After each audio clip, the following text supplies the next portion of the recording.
Okay, so they want me to find angle C here. So I'm going to say that the sine of C over its opposite side equals the sine of 82 over its opposite side. And so when I do my cross multiplication, I'll get 29 sine C equals 20 sine 82. And so when I divide by 29, I'll get that the sine of C is 20 sine 82 divided by 29. And so if I do a inverse sine, well, let me just do this first, so I'll step it out. So if I do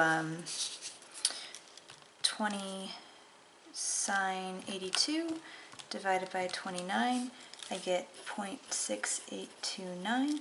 And then to undo the sine, you'll take the inverse sine. So the inverse sine of both sides will knock that guy out.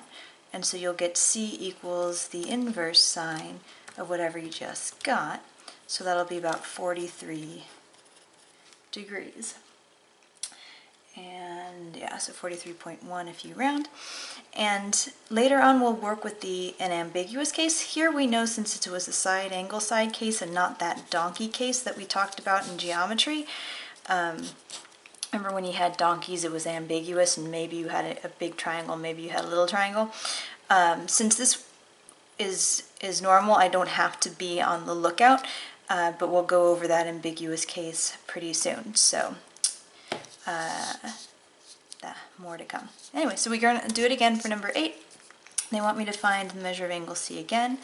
So I'll say that the sine of C over its opposite side equals the sine, they gave me A, so I'll use 103 degrees over its opposite side, that 26. So I could solve and say that the sine of C is 6 times the sine of 103 divided by 26. And so I'll pop that in on my calculator. So I'll have 6 sine 103 divided by 26. And so the sine of C will be 0.2248. And so to undo the sine, I'm going to take the inverse sine of both sides. That'll knock that out and give me the angle. So whenever you're looking for an angle, you're doing the inverse sine. And inverse sine of what I just got, oops, I said of what I just got, so second answer, whoops, and I'm getting, whoops, inverse sine. Sorry, so it's 6 sine 103 divided by 26. Inverse sine of that is 12.99, so about 13. Is that what they got? What number is this? Number 8? Yep, about 13 degrees. Awesome. Okay, so I think that's good, and then I'll do another one with the ambiguous case soon.